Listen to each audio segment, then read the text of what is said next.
What's up, guys? Steven here today. And today, what I wanted to talk to you about are the three treasures. The three things that essentially create your, you can call spiritual wealth, which can be converted into all the good physical wealth. So, the spiritual wealth can be converted into physical wealth, money, material possessions, maybe like good friendships or relationships, etc., etc. Right? What are they? So the first one is karma, what some religions even define as a state of grace, or um, you can also define it as your goodwill bank, right? And then the second one are positive emotions, which is so funny because it's like it's one of those, out of the three, it's probably the thing that can be increased and augmented almost instantaneously. And yet, that's the one that's most often under cultivated, right? And then the third one is your health. So let's get into this. So the first one being karma, as I mentioned, it's essentially what some people define as goodwill, right? Or how much good you've done without seeking having, or without seeking anything in return. And the thing is, the reason why it's so important is because, as I've talked about in other posts, graphics, I'll probably try to track down the one I talked about, the natural law, right? Like, it's like this inherent phenomenon of life to where what you put out in the universe is what you get in return, right? It's literally like a boomerang effect. Furthermore, as I talked about in the circle video, it's all about creating positive or fruitful loops, right? Loops that essentially reinvigorate you with positive energy and not only help you become reinvigorated, but also reinvigorate your ecosystem, your environment, every single place that you find yourself in, your community, your workplace. And by doing that, it's almost like creating this positive echo impact on the world, right? So, like, for example, a term that's thrown around a lot all the time is like, people say your carbon footprint, right? So this would be like your spiritual carbon footprint. And the more positive of a spiritual carbon footprint is, the better you are as a person. Because it's almost like saying to the universe that this is a person worth whatever he desires, right? This is a person worth all the things that he seeks to accomplish. And not only that, because we know how good this person is, we know that he can be trusted with those things. And the latter part is more important than anything else. Because if you realize that it's all about trust, it's all about universal trust, right? You'll realize that, like, most businesses thrive. Most businesses that especially span across multiple generations, across time, they succeed and thrive because of this principle, because they have the universe's trust, not just the public's. And they build that up in a variety of ways, right? It's not just handing money or feeding the poor and like curing the sick, but it's also the small, micro, what seems like minutia decisions that occur when no one else is watching, because those are the ones that are most key. Those are the ones that set the foundation, right? And so that's why I'm saying guard and cultivate your karma like it's your most important goal. Always strive to do the best for people, just like you would want them to do you to you. And you'll find that not only will it make you more attractive in the sense that people, because I always say before you say a word, your energy is felt. So people will always be able to sense that positive, trustworthy energy, that positive, trustworthy vibe from you before they even say anything. And then on some level, it will essentially cause their soul, cause their spirit to compel you, compel them to engage with you in one way or the other. Whether it's like a quick minute interaction, whether it's even like fostering and cultivating a relationship, whether it's collaborating on the project, etc. Those are the things that will magically happen because your energy, your spirit, your soul, your mind, and your heart, and your body are all aligned and in a good place. Essentially, always striving to be in that spirit of servitude, to be in that spirit of compassion, that spirit of empathy, that spirit that seeks and strives to lift others up as much as possible, that spirit that strives to do the best for others. And it's the most beautifulest thing. And it's literally one of your spiritual treasures. And you'll realize that the more this is cultivated, the more fortune you will attract in your life. You'll realize how the better quality of experience you will experience. You'll realize how the better, I already used the word fortunate, but the luckier you'll be because you're literally consciously creating and ushering forth those things into your reality and your life. So that's the first one, karma, the goodwill. And as I mentioned, it's as simple as just doing to others what you would like them to do to you. That means, me personally, I try to treat everyone as a king and a queen. Because at the end of the day, on some level, they are. And even if they aren't, by me treating them in that way, it ushers forward that higher level personality from them.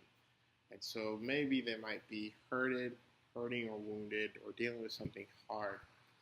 But by me being that lighthearted person that creates that space for them to essentially bring forth and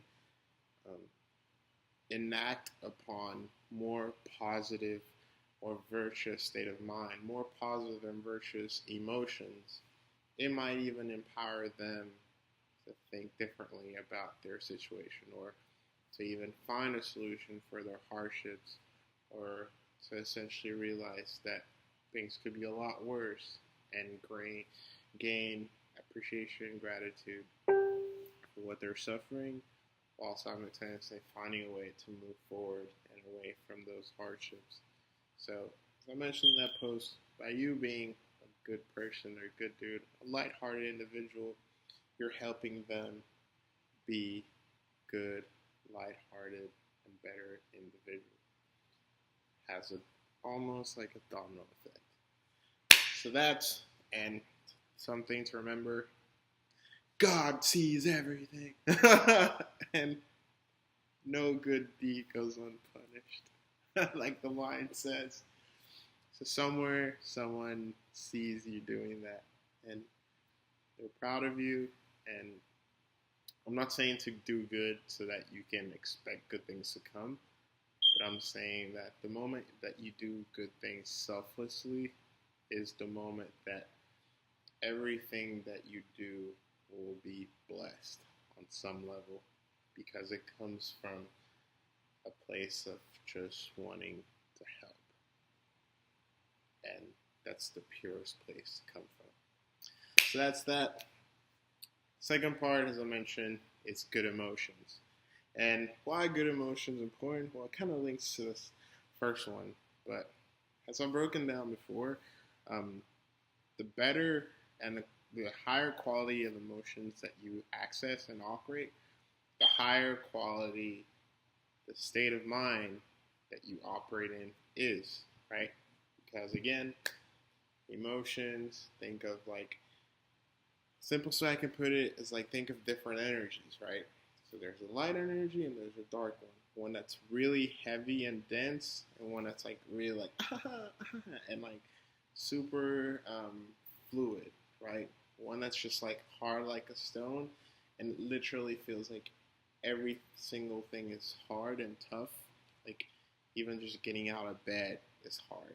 And one where there's joy in everything. There's joy in just the expression of being. Like just getting out of bed is an expression to be enjoyed, right? And the more you access this state of mind, the easier it becomes to access that state of mind or that energy source, because your mind creates. You can think of it like it strengthens the pathway to get to that energy source. It essentially says, okay, because I'm using this bridge more often, I should reinforce it, right? And then that reinforcing, it actually kind of brings that energy source closer to you, right? And so because of that, now you tend to be in that state of mind, or you tend to be accessing that energy source more frequently, right? And so that's why I say cultivate good emotions. It's kind of funny, a second time on this series where I strive on that, but anything that puts a smile on your face in a way that's like lighthearted and gentle, and even better, not at the expense of others, right? The more you do that, the better it is for you to find the lightness in everything. And when you can find the lightness in everything, you're more empowered to essentially come up and create creative solutions, or come up and find creative mindsets and perspective to see the world, to see life. And the moment you access those state of minds, it's almost like all the little petty issues that you're dealing with, it's all of a sudden seem trivial. Because on some level, it's almost like you recognize that there's a higher purpose for your life. And so there is almost like a deeper meaning for everything that's happening. And so it doesn't get you down so much, and it kind of allows you to gain altitude over these issues. And the coolest part is that as you realize this, you're actually able to make yourself laugh and like make yourself generate positive emotions amidst all the things that are going on, right? And so that's why I say that like positive emotions themselves are a treasure, because not everyone has positive emotions, and so when you're talking to them, it's actually hard to relate, because on some level, they're just not able to even feel good with themselves, right? So it's like you can't make someone else feel good if you can't make yourself feel good, right? So that's why I always talk about putting a smile on your face, right? There are, on top of that, there are so many like physiological things that you can do just in the moment, like clapping your hands, right? Like just jumping up and down, doing the starfish. Like there's so many things. Even just like forcing a laugh will create positive emotions, right? There's so many more. Like me, I love to like just do stupid like or do stupid sounds in my head, or even just blurt out stupid sounds, blurt out funny things like weird one-liners with like this tone that makes me laugh, that makes me not take whatever it is seriously. Like I literally try to just make just dumb myself down as possible when I'm trying to generate positive emotions. And the reason being is because it just makes me not take myself too seriously, and I'm able to laugh at myself. And the key part is make yourself laugh. Because if you can make yourself laugh, you can essentially create a gateway to a virtual or virtuous or and fruitful state of mind that allows you to do anything, right? So that's a treasure in itself, right? It's kind of funny, but a lot of people, or most people, do not know how to generate their own positive emotions. They rely on other things. They rely on external stimulus.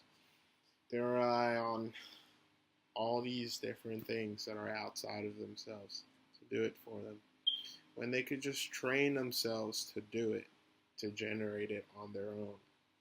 And it's cost free, and it's way more effective, and over the long run, it's way more beneficial because you're gearing your immune system, you're gearing your emotional system to be on a more positive swing, meaning you're gearing it to essentially manufacture positive emotions, positive chemicals, right?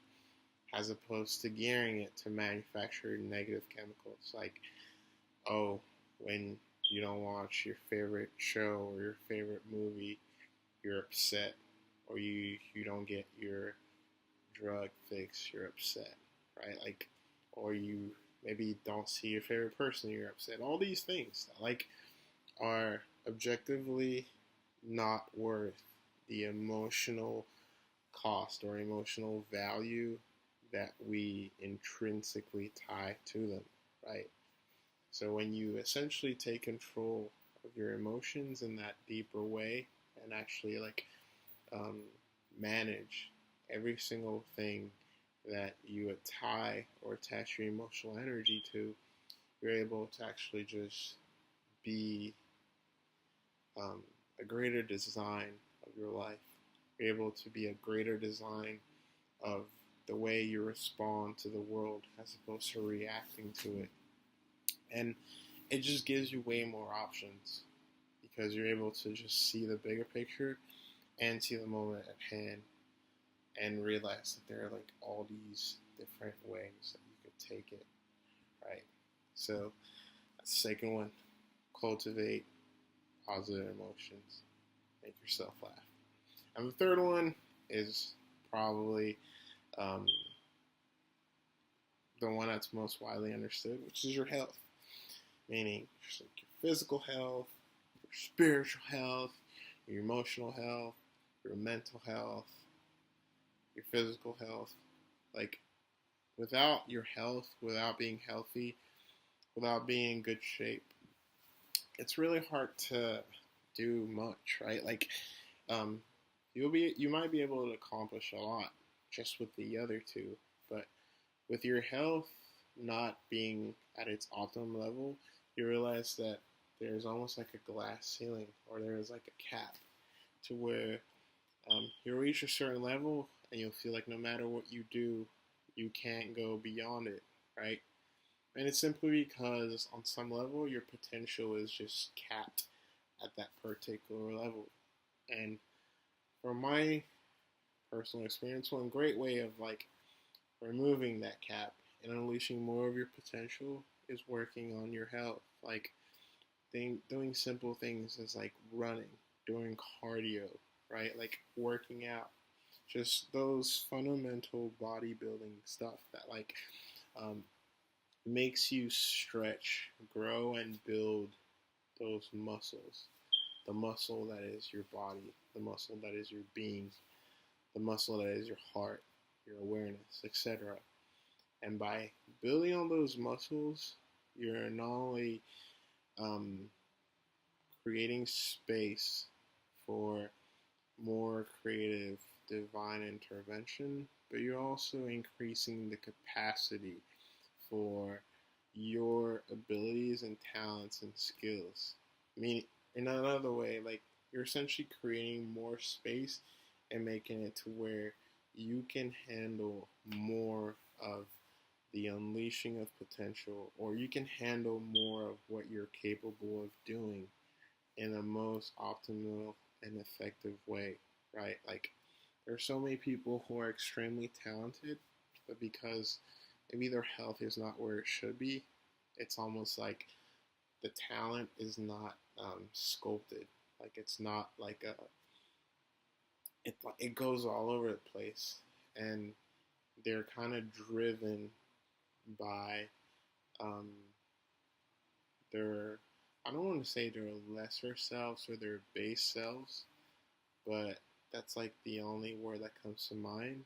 Like, they're driven by that as opposed to essentially being the driver of their talent, being the conscious operator that chooses where their talent, where their skills, where their potential will be unleashed, right? And that's essentially the exact definition of a creator, right? A creator of your own reality, a life of your own design. It's like someone that lives on their own terms, not someone that is in reaction to all these outside external forces, right? So by I've come to realize that, like, by the more I'm healthy, the more I'm not only able to just be able to do more, but I'm also able to be more wise in where I should be doing the most doing. Like, I'm able to just slow down more and like gain more information, energy, data, and analyze the situation at hand, the moment at hand, the big picture, in the more clear and effective way. And I noticed that because of that, my decisions tend to be a lot better too. And on top of that, I'm able to actually listen to my intuition way more, like way more. It's almost like being healthy is a filter that helps you filter out like the truth, the real message from like the fucking noise, right? And it sounds really weird and abstract, but I don't really know how else to put it. So really, don't let your health go to waste, because it's one of those things. It's almost like the foundation of who you are, and the more you invest in that foundation, the better you will be overall, right? You'll be able to do more, you'll be able to grow more, and you'll be able to grow it in the more upright and right and correct way, as opposed to just being growing it like an angle, veering to the side, etc., or leaning like a tower pizza. So just think about your health. Think about how long term, 20, 30, 40, 50 years, like the decisions that you're making now might not affect you, but when that time comes, they will, right? Because everything always has this compounding effect, right? Like if you take a drug and then like it metabolizes in your system the first year or month or so, it's not that bad. It's not that big of a deal. But over time, after it metabolizes in your system, that metabolic waste starts building up in your system. And then over time, that buildup gets bigger and bigger. And who knows what that buildup can cause, right? Maybe it can clog arteries or clog shit. You just never know. So the healthier you'll be, the better you'll be able to not only self-heal or just create a more fruitful and virtuous ecosystem for your body and the cells and your biology, but you'll also be able to just create a fruitful and virtuous ecosystem for your state of mind and your soul, your spirituality, and you'll be helping every parts of your being to essentially move forward in a way that's balanced and steadfast. I think that's the word that I was looking for. So cultivate that treasure too. Anyways, it's quite a mouthful, but hope you guys got something out of this. And as always, swag the fuck out.